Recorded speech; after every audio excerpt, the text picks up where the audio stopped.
Yo, what's up? So ito mga utol, dagdagan na naman natin ng inyong mga kaalaman. Kasi ito ang magiging topic natin sa video na ito ay avoid woman like this. So ngayon, baka nagtataka kayo na Kuya Kiko, uy bakit para naman yan sa mga kalalakihan? Well, actually, para po ito sa mga lalaki at saka sa mga babae. Na para mamulat din yung lahat-lahat, para maiiwas nyo rin yung sarili or yung buhay ninyo sa kapahamakan or sa ikasisira ng buhay ninyo. Na kagaya sa ngayon, na about sa storya ni Fat Cat. Yes, yung isang lalaki na yun na nga ginamit lang ng isang babae. And then after niyang nahuli na merong kinakalaguyo yung partner niyang babae is agad niya ring tinapos ang kanyang buhay. Yes. So for me mga utol, ay gusto ko rin siyempre makatulong na para maiwasan din yung mga ganitong situation or instances. Kasi most of it ay yung biktima dito ay yung mga kalalakihan din. Na sila itong nagiging marupok at saka tinatapos yung buhay. Na halos mababalitaan mo talaga ay yung mga kalalakihan yung tumatapos ng buhay dahil lang po sa relasyon. Na kung titignan nga talaga, may mga kasabihan din na pagdating sa mga kababaihan, ito po ay distraction. Yes, sa aming mga kalalakihan. So paano po natin ito nasasabi? So lalong-lalo na po sa mga kababaihan dyan na ginagamit lang din nila ay yung kagustuhan ng mga kalalakihan sa kanila. Na tinitake advantage dahil alam nila na kung ano yung mga kagustuhan or yung kahinaan ng isang lalaki. Pero again mga utol both parties ay ikasisira at saka ikakasira lang din ang buhay mo. So sa video na ito is gusto ko lang din talaga i-share sa inyo mapababae mapalalaki para maiwasan nyo rin yung mga gawain na ito. Lalong lalo na talaga sa mga kababaihan. Yes, na for sure utol, once na ganito ka kasi ay walang mapapatunguhan or mapupuntahan yung buhay mo. Okay? So ito, wag na nating papatagalin pa na yung una sa lahat ay iwasan ang babaeng broken at didepende sa'yo sa pera. Yes, sa mga kalalakihan at saka syempre sa mga babae na rin na nagdedepende lang sa lalaki. Ito pagdating sa aming mga kalalakihan, yes na kailangan nyo rin itong iwasan yung mga ganito klaseng babae na kunwari isang feeling victim na sila itong kawawa, sila itong iniwan, yung tipong parang walang wala. So ngayon yung lalaki is maaawa sa babae until na mahulog yung loob ng lalaki.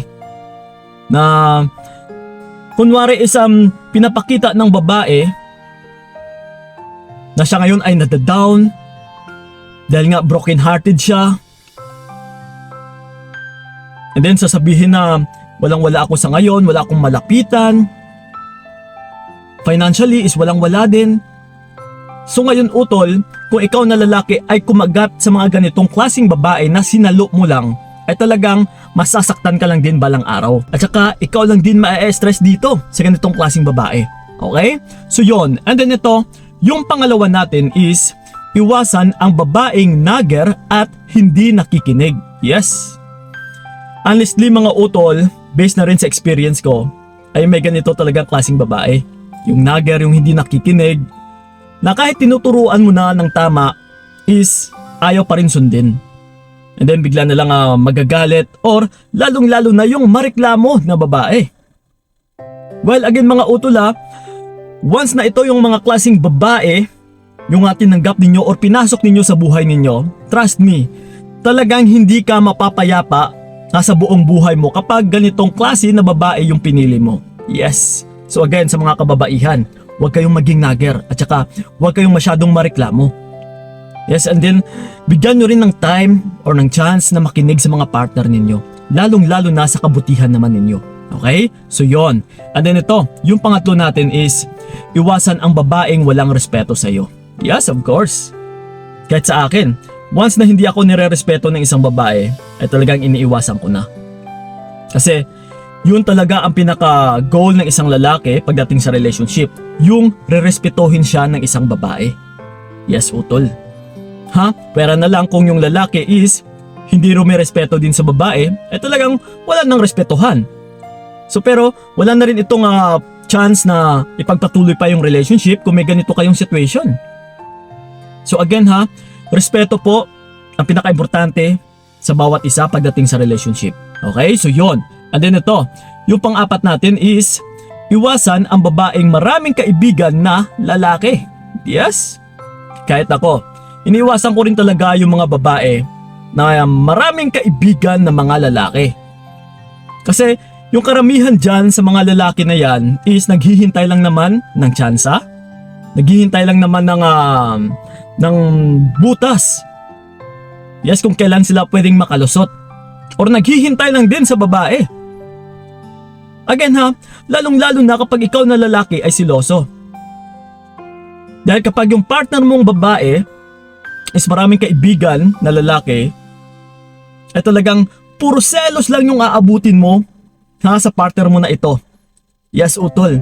So again, iwasan nyo po yung babaeng maraming kaibigan na lalaki. Okay, so yon. And then ito, yung panglima natin ay iwasan ang babaeng may best friend na dating manliligaw or ex. Okay. So again, kapag pinakilala ng girlfriend mo, ng partner mo babae na, babe, ito pala yung ex ko, pero wag kang mag-alala. Ex ko na to siya pero best friend ko kasi sa ngayon na siya itong pinagkakatiwalaan ko rin. Siya lang din itong tumutulong sa akin palagi. Yes. Mag-ingat po kayo utol, or mas lalong madaling panahon ay iwasan nyo na po yung may ganitong klaseng babae na may best friend na lalaki or yung dati niyang maliligaw. Yes, na sineset aside nyo muna as best friend kasi ang ginagawa ng babaeng ito ay nire-reserva niya muna na dyan muna kayo. Na kung hindi mag-work out yung relationship ko na ito is babalikan ko kayo. Yes, yung tipong ganon. Babalikan niya yung dati niyang maliligaw na parang gagawin niyang last option. Na habang wala siyang lalaking matatagpuan is yun muna. So kung ikaw utol na lalaki na nagamit niya and then may best friend siya na lalaki, is isa lang din ito na ikabubuntungan ng selos mo. Yung sa best friend niya na lalaki. So again, iwasan niyo po yung ganitong klaseng babae. Okay? So yon. And then ito, yung pang-anim natin is iwasan ang babaeng pinagkakaguluhan ng lalaki. Yes, again. Lalong-lalo na sa social media. Yung thirst trap na tinatawag. Yung tipong nagpapapansin sa mga kalalakihan. Nagpapakita ng cleavage. Yes, sobrang sexy. And then maraming nagla-like, nag-heart. So kung tatanungin kita utol, okay lang ba na magkakaroon ka ng ganitong jowa? Kasi isang damakmak na selos yung aabutin mo dito. Kasi maraming nagla-like, maraming naghahabol Lalong-lalo na kapag ino-offeran siya ng malalaking pera. Nako, may pera ka ng babaeng ito. Again, kasi minsan ispantasya lang naman yung habol natin sa mga kababaihan dahil sa kaseksihan. Pero kung gagawin mo yung jowa, lalong-lalo na kapag public figure siya, is mahihirapan ka po dyan. Kasi maraming nag-aabang dyan utol. Okay? So yon. And then ito, yung pang-pito natin is iwasan ang babaeng maharot sa lalaki. Yes, yung mahihilig sa pogi, sa macho. Kasi kapag ganito yung babae na mapipili mo, kapag tumanda ka utol, na pumangit na ang iyong katawan, pwera ka ng babaeng ito. Yes. So again, kasi yung mga babaeng ganito utol ay yung tipong parang napaka-immature pa na mag-isip, isip bata. Yes, yung sabay sa uso na ganito, kailangan magjowa ka ng gwapo, ng macho. Yes. So again mga utol, iwasan nyo po yung ganitong klaseng babae dahil balang araw ay mae-echapwera ka rin dyan. Okay, so yon. And then ito, yung pang-walo natin is iwasan ang babaeng puro single ang mga kaibigan. Yes. Kung napapansin mo, may mga kaibigan siya mga babae, pero single, naiiwan ng jowa. Like for example, isang nasa 30s na sila. And then, yung group of friends niya is puro single. Alam mo ba utol, kapag may ganito siyang klaseng mga kaibigan, is iisa lang yung neto yung hilat siya ng bituka. Okay, pasensya na sa mga kababaihan ha, hindi ko naman nila lahat. Pero bato-bato sa langit, yes, kung sino man yung may ganito. Kasi real talk mga utol, talagang madadamay lang dito yung girlfriend mo.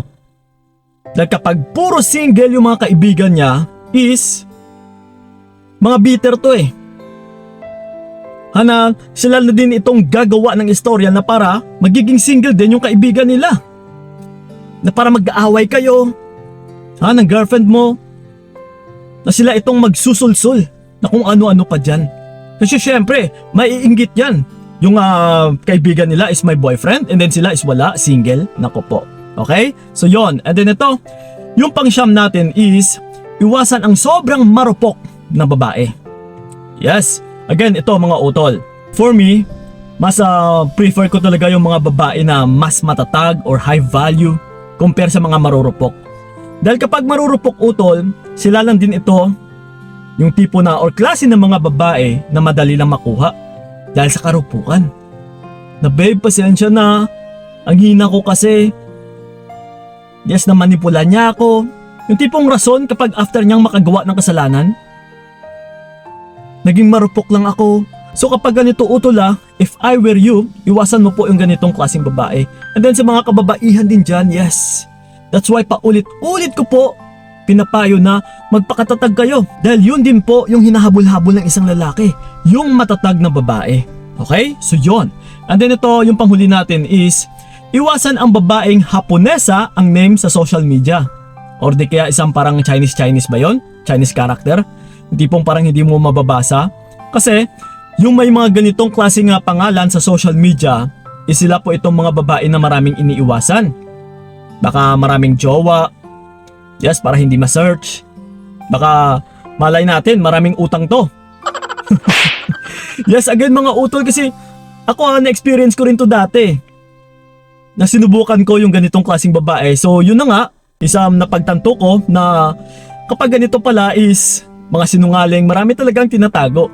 So again once na may ganito kayo na mga ka-chatmate dyan sa social media or sa dating apps na Chinese character or panghapon yung pangalan is iwasan nyo na po yan para hindi rin sumakit yung ulo ninyo dahil sa pangalan niya pa lang is hindi na siya nagpakatotoo.